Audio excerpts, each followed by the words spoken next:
জাতিসংঘ মহাসচিবের এই সফরে উনি 2018-তেও এসেছিলেন, সেবারও তিনি রোহিঙ্গাদের সঙ্গে দেখা করেছেন, কিন্তু এবারের প্রেক্ষাপটটা একটু ভিন্ন।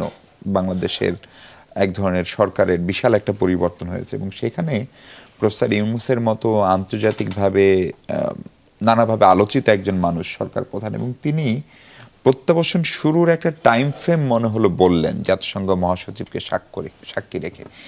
এইটা আসলে কি কথার কথা, নাকি প্রফেসর ইউনূসের কাছে এরকম কোনো তথ্য বা সম্ভাবনার দুয়ার খোলার কোনো রাস্তা তিনি দেখালেন? ধন্যবাদ আপনাকে। দুই ভাগে ভাগ করে জবাবটা দিই। প্রথম হচ্ছে যে জাতিসংঘের মহাসচিব এবার যে এসছেন তার নিজেরও তো একটা উদ্দেশ্য থাকবে। আমার ধারণা তার উদ্দেশ্যের দিক থেকে দুটো উদ্দেশ্য নিয়ে তিনি এসেছিলেন। একটা হচ্ছে বাংলাদেশের বর্তমান বাস্তব অবস্থা বা পরিবর্তনশীল যে চেহারাটা দেখছি আমরা, এটা সম্পর্কে একটা সম্যক ধারণা নেয়ার জন্য। কারণ এর একটা আপনি অভ্যন্তরীণ দিক আছে, এর একটা জিও পলিটিক্যাল ইমপ্লিকেশনও আছে। তো সেই বিবেচনায় তিনি অবস্থাটা বুঝতে এখানে এসেছিলেন এবং সরকারের সাথে আলোচনা করেছেন, বিভিন্ন স্টেক হোল্ডারদের সাথে কথা বলেছেন। তিনি একটা নিজস্ব অ্যাসেসমেন্ট কিন্তু এই সম্পর্কে নিয়ে গেছেন। এটা হলো একটা বিষয়। দ্বিতীয় যে বিষয়টা হচ্ছে সেটা হচ্ছে এই রোহিঙ্গাদের বিষয়। তার একটা, তিনি নিজে একবার এসেছিলেন, এখনও এই রোহিঙ্গা ইস্যুটা নিয়ে তার, আমি বলবো যে তার চিন্তার মধ্যে এটা আছে।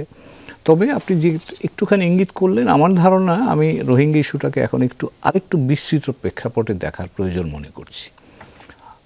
তিনটা বিষয় এখানে জরুরি হয়ে পড়েছে বা চিন্তার জায়গা তৈরি করছে। একটা হচ্ছে যে প্রেসিডেন্ট ট্রাম্প ক্ষমতায় আসবার পরে তিনি কিন্তু সারা বিশ্বব্যাপী মানবিক সাহায্য কমিয়ে দিয়েছেন বা স্থগিত করে দিয়েছেন 90 দিনের জন্য।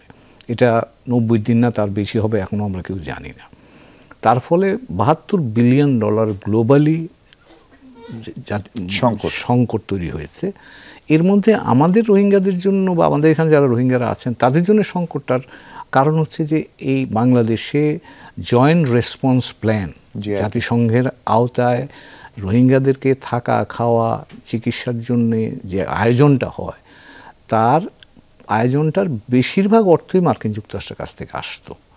প্রায় $600 মিলিয়ন মধ্যে যদি ধরেন $200 মিলিয়ন একাই মার্কিন যুক্তরাষ্ট্রের কাছ থেকে আসতো।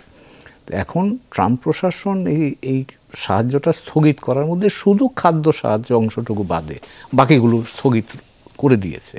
তো খাদ্য সাহায্যের অংশটা একটুখানি, কিন্তু তার বাইরে অন্যান্য যে সহযোগিতা সেগুলো বন্ধ হয়ে গেছে। এখন কথা যেটা আমাদের জন্য চিন্তার কারণ হয়ে গেল সেটা হচ্ছে যে এই শর্টফলটা কিভাবে মিট করব। এটা জাতিসংঘ, যেহেতু এটার আয়োজক জাতিসংঘ, UNHCR করে, তো সেখানে জাতিসংঘের সংস্থা যেহেতু এটা করে, কাজে জাতিসংঘের একটা নতুন মাথা ব্যথা তৈরি হয়েছে আমাদের সাথে সাথে। সেটা জাতিসংঘ মহাসচিবের জন্য একটা আসবার কারণ হিসাবে আমি মনে করতে পারি।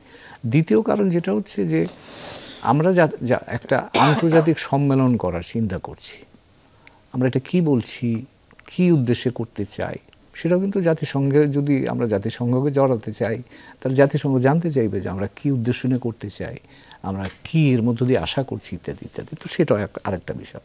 আর তৃতীয় যে বিষয়টা হচ্ছে আমার কাছে মানে গুরুত্বপূর্ণ, সেটা হচ্ছে যে আমাদের সীমান্তের উল্টো দিকে রাখাইনে কিন্তু আরও প্রায় 6 লাখ রোহিঙ্গা এখনও আছে।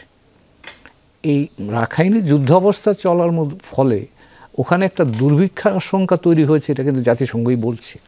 এবং সেখানে দুর্ভিক্ষ হলে এই লোকগুলো আবার বাংলাদেশের দিকে আসতে পারে, এই আশঙ্কাটা কিন্তু খুব প্রবল।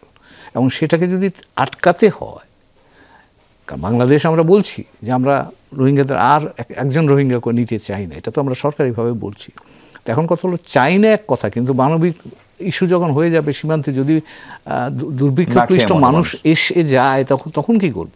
তো সেটাকে প্রতিরোধ করার জন্য জাতিসংঘের দিক থেকে একটা উদ্যোগ হয়েছে যে তারা বাংলাদেশের মধ্য দিয়ে আরাকানে একটা হিউম্যানিটেরিয়ান করিডোর করতে চাচ্ছে। পত্রপত্রিকার খবর যে কিছু সাহায্য গেছে ইতিমধ্যে, কিন্তু তারা এটাকে প্রাতিষ্ঠানিকভাবে একটা রূপ দিতে চায়, বাংলাদেশের সহযোগিতা চায়। বাংলাদেশ এখনও সিদ্ধান্তের ব্যাপারে হেসিটেন্ট বলা চলে, কিন্তু গতকাল না পরশু পত্রিকায় দেখলাম যে সরকার এটা সক্রিয়ভাবে, ইতিবাচকভাবে বিবেচনা করছে। এখন এই বিষয়টা কিন্তু আমাদের জন্য সেনসিটিভ এই কারণে যে এই ধরনের কাজের অভিজ্ঞতা কিন্তু আমাদের বাংলাদেশের আগে নাই। প্লাস এটার সাথে কিন্তু রোহিঙ্গা আমাদের যারা আছে রোহিঙ্গা, ওই পারে রোহিঙ্গা যারা আছে তাদের নিরাপত্তা, এই পারে যারা আছে তাদের ফেরত যাওয়া, এই দুটো বিষয় কিন্তু এর সাথে সংশ্লিষ্ট। তো কাজেই সেই জায়গাতে এখন আমরা যেটা আমাদের প্রধান উপদেষ্টা মহোদয় যেটা বলেছেন সেটা আশাবাদের কথা, আমরাও চাই সেটা তারা যত দ্রুত পারে চলে যায়।